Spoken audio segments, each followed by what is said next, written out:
आप सभी का स्वागत है आपके अपने channel chalk and duster academy पे। और आज ये इन्फॉर्मेशन आई है आर्मी पब्लिक स्कूल की। तो जिन बच्चों ने आर्मी पब्लिक स्कूल के टीजीटी के लिए जो अप्लाई किया था तो उनके लिए ये इन्फॉर्मेशन है।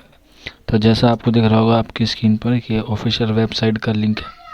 इसमें पीजीटी, टीजीटी और पीआरटी के तमाम वैकेंसीज़ की पोस्ट थी, उसके लिए एडमिट कार्ड जारी हो गए, जिसमें आप देखिए नीचे लिखा हुआ है admit card are live now for download. आप अपना जो एडमिट कार्ड है वो डाउनलोड कर सकते हैं और उसके सारे इंस्ट्रक्शन पढ़ सकते हैं। तो जैसे ही आप इस पर क्लिक करेंगे फिर अगली स्लाइड खुल जाएगी जिस पर आपको अपना आईडी पासवर्ड भर के आप उसको डाउनलोड कर सकते हैं।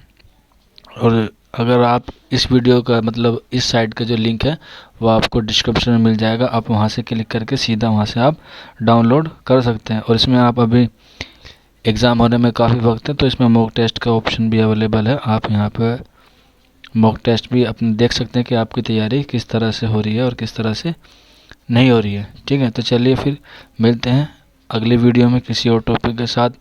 तब तक आप अपना ख्याल रखिए, अपनी तैयारी अच्छे से करते रहिए। शुक्रिया फॉर वॉचिंग दिस वीडियो।